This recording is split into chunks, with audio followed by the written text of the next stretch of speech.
and so much to get through this afternoon. Hello, boys. How are we? It's good to be back. We've got a huge show for you, massive show. We've got all Bulldogs fans, strap yourselves in because Cameron Ciraldo will join us after 1 o'clock. We're going to unpack just how well you have done this year. We're going to give you some praise, some love. We're going to talk Broncos. We're going to talk West Tigers. We'll also have a bit of rapid fire. Melbourne Storm and Cameron Munster showing great signs as they march towards potentially another minor premiership. Big afternoon of rugby league. 3 games we'll be covering. Dragons, Panthers, that'll be the first game at 2 o'clock. We're then calling the Dolphins and the Titans and the Raiders and the Rabbitohs this afternoon. So you do not need to be anywhere else this afternoon except on Triple M, wherever you are, or the Listener app. Well, he turned 51 yesterday. He looks about 65. Raging Bull, happy birthday for yesterday. Hello, mate. How are you? I'm going great, actually. Thanks, Dobbo. Yeah, 51. 51. Yeah. Fire pit last night, red wine. You just had that was that the no, went menu? to the Caxton, grabbed 5 cases of Raging Bull, filled up the Eskies and just sat there and watched Super Saturday. That's how birthdays are supposed to be celebrated. Can I just say to everybody listening, he didn't drink the 5 cartons. There was a crew that came throughout the day. There would have been, I reckon, Wally would have been there all day. Was he there all day? Yeah. Brother Wally? Yeah, my brother's a tight ass. Whenever anything's free, he'll pop up. But he's like arthritis, mate. He gets into every joint. One of the greats. Hey, Jammer, good afternoon, mate. How are you? Good afternoon, Ben. Just thinking about, Gorden Tallis, very simplistic for his birthday. You're expecting a big deal, but we're not all like you. We're not all the prima donnas that need to make a big day about us. It's my birthday week. It's my birthday month. Some of us blokes just like a quiet day.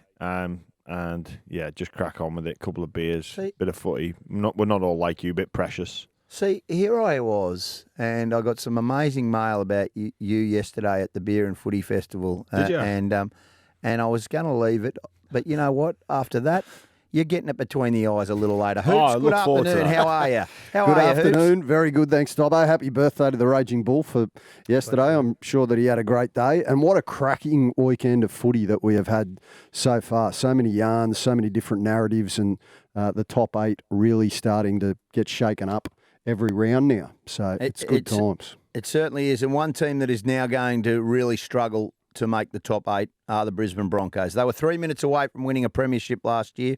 Yesterday, they were humbled by a Bulldogs side, 41 points to 16. And look, it was quite unbelievable. It was 16-10 at halftime in favour of the Bulldogs. And that second half, it just went absolutely haywire for them. We're going to talk about the Bulldogs in the second break, but I think what we've got to do is we've got to unpack and look at what is now looking like a disaster of a season for the Broncos. There's so many reasons and factors for this, and I'm not making excuses. Every team's had injuries, but this hangover from last year is very real. They now need to absolutely, without doubt, win every single game for the remainder of the season, their last 5 games, plus the bye, plus hope that the for and against goes with them to potentially make the 8. Gordy, I'm going to start with you straight up. What has gone wrong for Brisbane this season? We've got to talk about it. I can't put my finger on it. I'm hoping that you can. Oh, there'd be a lot of things. Obviously, the grand final hangover, that would be number 1. Injuries, that would be number 2. And being really young, number 3. So that's a pretty lethal cocktail to, as you said, 3 minutes away from a grand final. Obviously, they haven't dealt with that. So I think that's something that's probably just sitting over, and then maybe got the cart before the horse. I think. I'm not there every day, but to have that year what they did last year, and to toss up what they did yesterday, they were flat. They looked tired. They looked like there was no leader. But when you look at how young they are across, and then this is not an excuse, but after Origin when we come back, we had Glenn Lazarus. Just leading the pack. We had Alfie just leading. We had that old head, that old experienced player. And I think that they're actually lacking a little bit of leadership. I think Payne and Carrigan try really hard, but it's just not working. I reckon they're going out there and they're doing it and they're going through the motions. I reckon that it's just they're doing their work, but there's no urgency in what they're doing defensively. I just don't think that they're working as hard for each other as what they did last year. Like, mate, their defence at times yesterday, it's just an attitude. That's what you're supposed to pack. It was 42,000. It was a beautiful day in Brisbane. You're playing in front of 40-odd thousand people on a great day to go out there and do your job. Yeah, they had some big momentum swings as well in yesterday's game that they were frustrated by a great Bulldogs performance, but just on the Broncos and the year in general, you just wonder how much of an impact last year's grand final had on them. Because I've been in that position before where we've lost grand finals, but never where we've basically won the game, which they did. And I'm not joking when you say this. It would be a grieving process. I've spoke to a number of the Broncos players that were there that day, and it's a genuine grieving process. And I think it actually needs professional help. I'm not sure how the Broncos have addressed that moving forward for this year, but it's genuine grieving, and the questions that would constantly run through your mind, the what ifs, and what if we just made that tackle, or we didn't allow Leo to... All these questions would constantly go through, and it's hard to move on, and perhaps you never ever will. But for me, again, this year, the other area of mentality is, well, they'd lost before they beat Newcastle last week. They'd lost 6 in a row, so you can sort of forget how to win a little bit. And then almost maybe the mentality of, we know we've got it, and perhaps a little bit of over-reliance on a few individuals. So an over-reliance on Walsh to come up with a big play. Tony Staggs, what a player he is. He does some amazing things defensively and comes up with big plays. So you can almost fall into that trap of, well, it's okay because we've got these strike weapons that can do things that when the Broncos are in sync and they perform, like Walsh scores that try off the base of the scrum. I don't know if there's any other fullbacks in the comp that can do that. Like Tony Staggs finishes off that try. On halftime. Don't know if any awesome. Ezra Mann with the setup play, so they know they've got that in them. I just wonder if that's letting them down in other areas. Gordy spoke about Payne Haas, Patrick Carrigan every single week. They go out there and they're consistent in their. They're powerful. They do everything, but it's just exactly what numbers and level of effort you're going to get with those two. But I don't know if it's mentality, or I don't know if they're quite connected together enough as a team.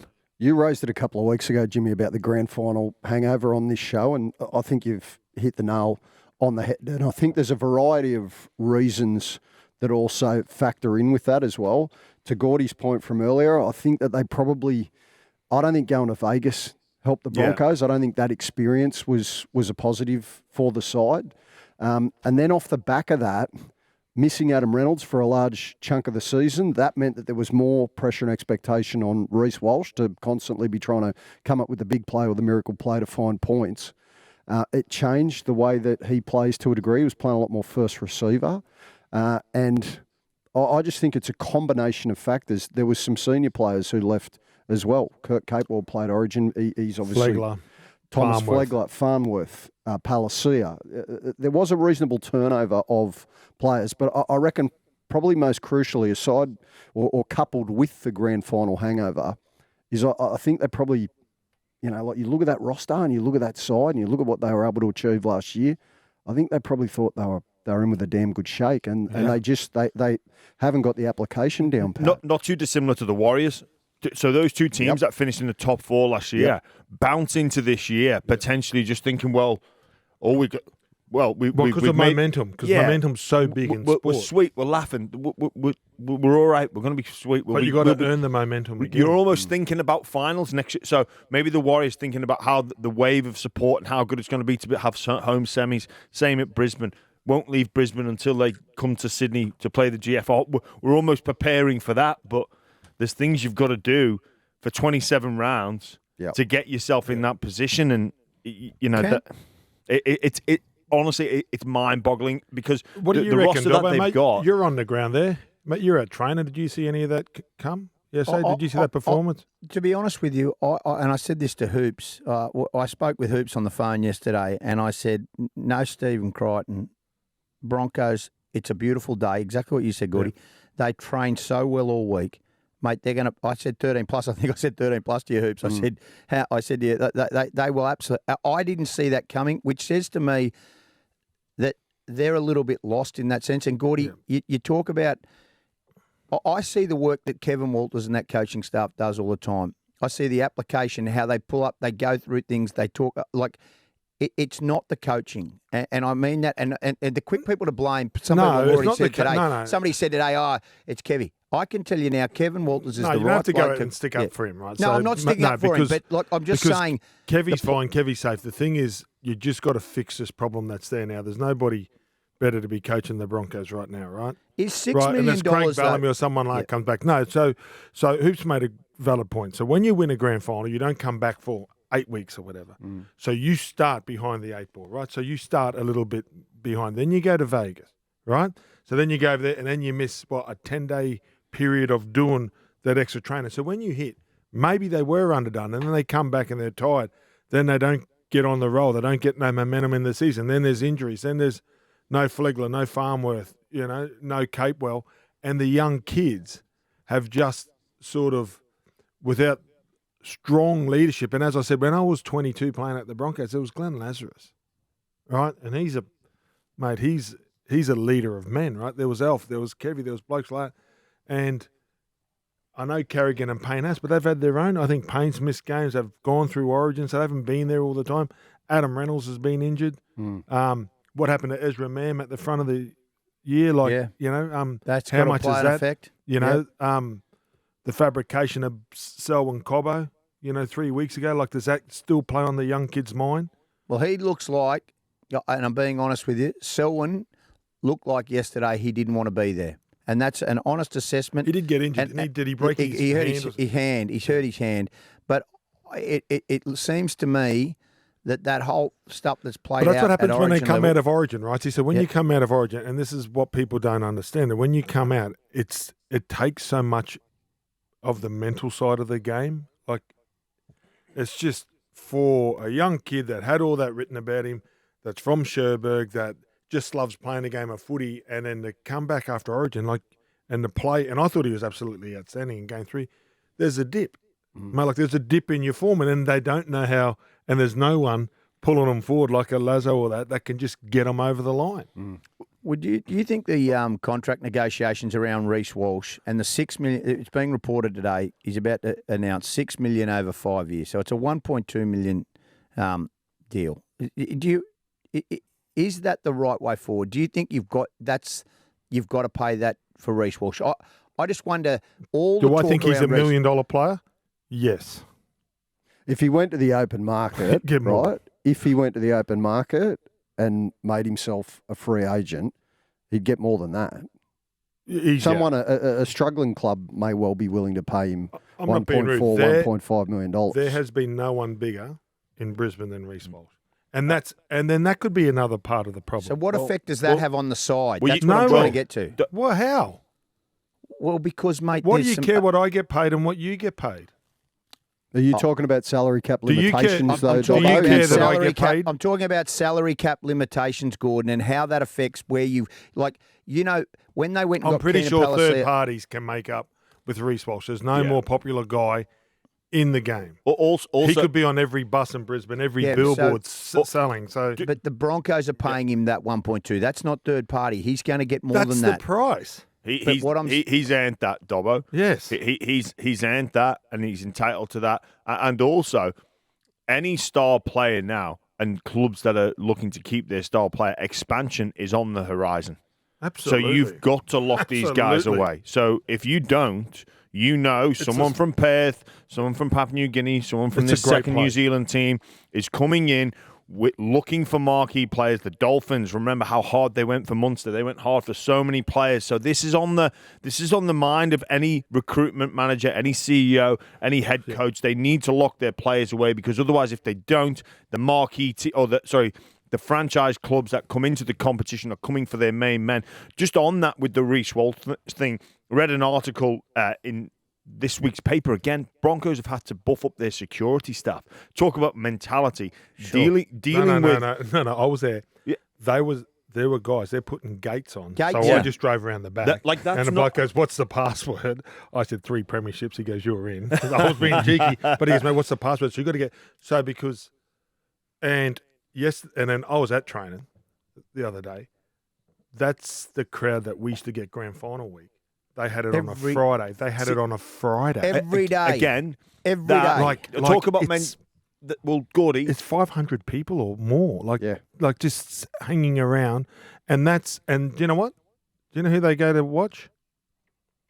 Reece. Walsh. and They're in the back of his ute. They jumped in the back of his ute. There was 3 girls sitting in the back of his ute, right? He goes out after training to get his cut. There's 3 girls plonked themselves in the back of his ute. Like, it's just gone crazy there. Yeah, but then listen. So then Is that that's all right? right. He's had to get his own security detail now because of that, Dobbo?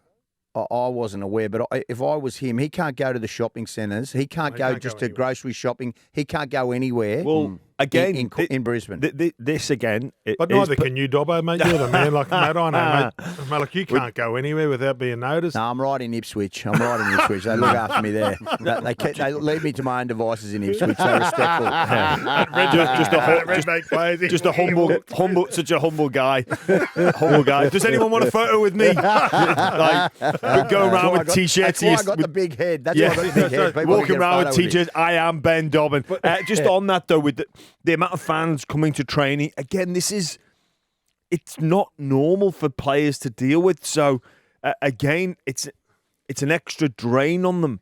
And almost does that mess with the psyche? Because usually, Gordy, you get those fans when you're going well. Normally the fans that come to training, right? Not being rude, they pat you on the back. And I always believe if you keep on getting pats on the back, it softens you up. Like, because no one's going to say, "Oh, mate, geez, you're bad." Like, "Oh, mate, I love you. Can you get this?" And it's all lovey-dovey because they want a signature, they want a photo, they want that. It's not the fans at the ground where they can boo you or they get up and they walk out and you watch them walk out and you go, "God, like we let our fans down today." So it's something that they've got to deal with. I thought that they were, going to make a real surge for the finals, and I know that if they get there now, obviously mathematically, and once that equation comes up, mathematically we can still make it. And if they lose and they beat that, and only Dobbo knows that with the top 7 and the crystal ball that he'll bring out later on. But like, I just think that whenever it goes, "Oh, can Broncos make it?" Well, they got to make sure they turn up on Monday and train. Well, I thought they'd turn the corner when they played Penrith. So did that performance, I was like, "Oh, it must they're have been on a roundabout." Like I did. I thought that was it. That was their moment, and then they lost to the Dragons. So did I. And then the 20 minutes against the Dragons, because I think, and we've all been in the situation where you think something's going to happen, and you go there and go, "Well, if I make my tackles today and I make my runs on the stat sheet, I'm going to have my 20 tackles, my 20 runs. I'm going to do my job, but I'm not really, I'm not doing the extra effort. I'm not going just in case I'm needed. I'm not being so good at my job that my teammates get pulled along with me." And that's sort of like when you watch that performance, everybody, like, no one played bad. They completed at 88%. Bulldogs missed more tackles, but then someone will turn in and there's a gap and they go through, but there's not a missed tackle because they did. And all those little things that just come in, but there's no urgency. Again, Gordy, like, so that you make that point, but they're being loved. Do they suffer enough? Like, because I know what it's like when you lose and you suffer and everyone turns against you. No. You don't usually get 500 fans turning up, giving you a pat on the back, wanting pictures with you, wanting autographs, giving you... You know what, if they don't make the James? finals, this year, which in all likelihood that's the road that they're headed down, right? I think they will all of a sudden, feel a bit of backlash from I don't know. members I of don't know, fans. Hoops. They will. I don't know. They've got, Mate, the year that you got the spoon, they rocked up at Red Hill. They were throwing wooden spoons over the fence. That was Titans fans. That was predominantly Titans fans, Oh, and mate, people that don't like them. you No, I'm still being are honest. sending someone out to pick 'em Listen up. here. No more fake news, brother. I don't think there was one Titans fan because we got... Spider Everett. He's a Titans fan. He threw it in there. No, He took a Spider big Everett's an one. AFL guy, mate. Has never put on a Titans jersey in his life. Give us a Can I break. say this now? Can I just say this now?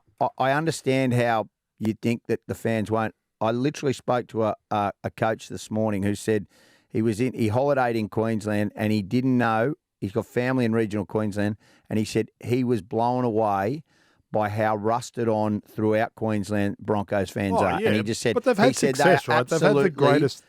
Mate, Yeah. if you look at their lineup, when I got there, they had 20 Australian reps. I think when I got to the club, like that's a pretty like they're in a national board and no bigger than Wally Lawes, right? So arguably the greatest player that's pulled on a jersey in Queensland was their first ever captain, and then you go through their captains with Gene Miles, Alan Langer, Kevy Walters, Darren Lockyer. Hello.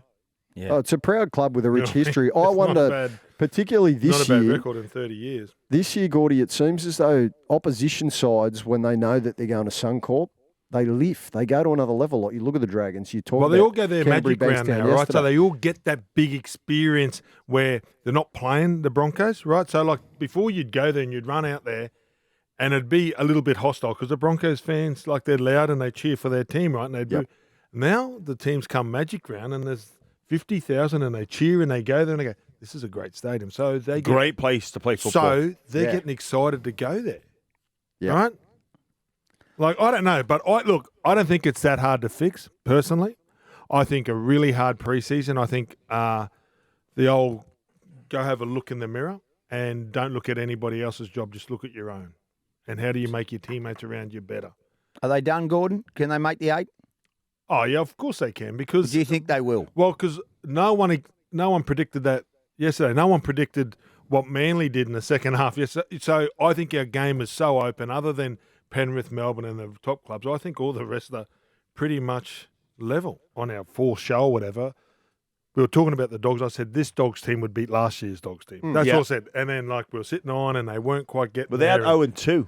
Right. And then now this Dogs team would flog last year's Dogs. So the improvement from round 1 to round 6 to round whatever it is now, they've been absolutely outstanding. And the last month of footy, and they were a bit disappointing up in North Queensland, but to go and score that many points the way they did, I didn't think that's what surprised me. So when they go to training on Monday, well, they got the points in them, and they're the second best defensive team in the comp. Yeah. What more do you want? To Jimmy's point from earlier, it's an example of outstanding coaching. And, I mean, the Bulldogs, they rightfully came under a lot of scrutiny last year. They finished 15th. They leaked a horrendous number of points. I think it finished up in the 700s. But for Cameron Ciraldo to go away, and a lot of people were critical and had question marks about their recruitment. It looked like a bit of a utility-a-thon with Connor Tracy and Kurt Mann and Jamin Salmon and Drew Hutchison. Their best player didn't feature yesterday, Stephen Crichton. They haven't had the Fox for large parts of the year. Max King has been one of the best value for money front row forwards in the competition. He didn't feature either yesterday. So it just shows what Cameron Ciraldo is building there. It's brilliant. He's done an outstanding job. Well, also, when you look at usually how teams and successful teams operate, they've got a really classy, top 3 in competition halfback. Bulldogs don't have, or they've got a real alpha male forward leader that drags teams to victories. And they don't have either of those. So do you like Toby Sexton, though, Jammer? He's in his area of growth has been quite remarkable. We knew he could play at the Titans. He went down there for an opportunity.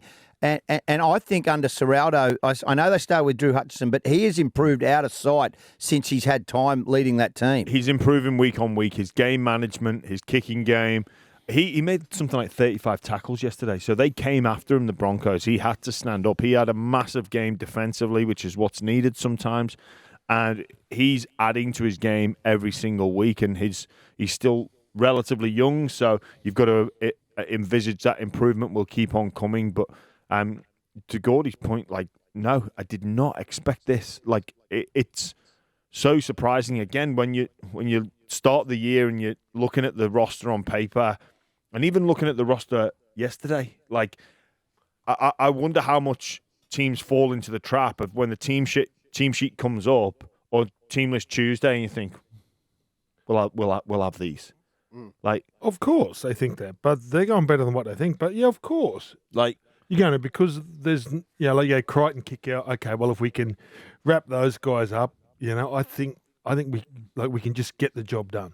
One of the most Burton's impressive bombs, things. I reckon one of the most impressive things about yesterday was the game plan. The way that they'd clearly done a lot of homework and they'd decided that they wanted to shift early, attack the edges. They'd seen something in the review that they thought they could expose. Pass the ball, yeah. And they implemented it. Yeah, they did. And it's one of them. We haven't seen a Canterbury side play like that since you were playing and since Des was there and you started doing all that short forward ball movement in the middle of the field. There's been criticism lately of the Dogs in terms of, yes, they can defend well, but where are the points going to come? That was what was lacking in terms of, how they might scrape into the finals or play finals, but they've not got the points in them. And then especially in a game like yesterday when you're missing Crichton and Addo Carr, two of arguably the best finishers, but they came up with a game plan yesterday that was just Brisbane had no answer. It was a coaching masterclass, and the coaching in terms of what we've seen this year, because of the roster, you put that down to the coaching and recruitment. Jimmy, 84. 94. 04. 14. All grand finals.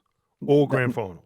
Yeah, but they didn't win 94. Martin Bella dropped the ball off the kickoff. They didn't win that Hold one. on. Yeah, we didn't win 14 either. Here we go, the party people. They got to the grand final. They won 95 though, mate. 84. Gillies, great pass. 04. Mate, you're the Dogs 14. member. Surely you're excited, Dobbo. You're a Bulldogs member. Look, I grew up being a Dogs fan. So I invested. But I saw something That's why yesterday. He does the dog show. That's why he does the hippie dog show. Now we're just putting the pieces. I'm interested on the three of you on your thoughts on Bronson Cherry. I just think what a remarkable story. I understand he's 23. We all know it's detailed what went on in his life. But to come back and for the Dogs to show a bit of faith, they obviously knew he could play. But he didn't start the first 4 weeks. He wasn't in that first grade side. He comes in that to... Yeah, but don't forget, mate, when he was a kid at the Sharks, he had so much ability. So he's not going to lose that. It was just getting his timing back and seeing whether the desire and how hard he worked when he had the time away from footy. You can't go straight back into first grade after, 4 years? 4 years. I realise that, but geez, he like yesterday's try, when they went to the left, that first try that he scored yesterday, mate, it was pace and speed, and he absolutely made Brisbane look silly. Like he's a proper footballer. Like and so I suppose they picked him up relatively cheap considering hoops in the market of centres. So everybody's talked about their list management.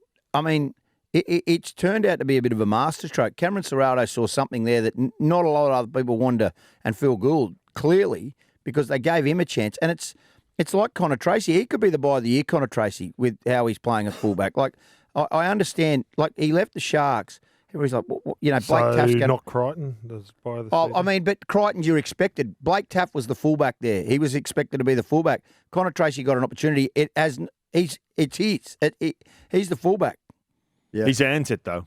He has. And you're right, Dobbo. Look, Taff had a couple of setbacks earlier in the year, but you can see the improvement in players like Tracy. Matt Burton, I know he's been at Canterbury Bankstown for a number of years now.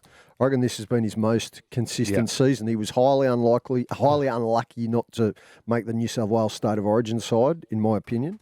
But you can see the improvement right across the board, and that comes back to coaching. And you've got to give Gus a lot of credit too. He knows how to assemble a roster. There's been a lot of long-term pain there. Like, you haven't played in the finals since 2016. Yep. So it's been a long time in between drinks, but you can see that they're building. And the silver lining may well be they're in the market big time for Stefano at the moment. And that performance yesterday at Suncorp Stadium, if I'm a player and I'm weighing up making a decision about where I think I can go and play my best football, that's a damn good advertisement.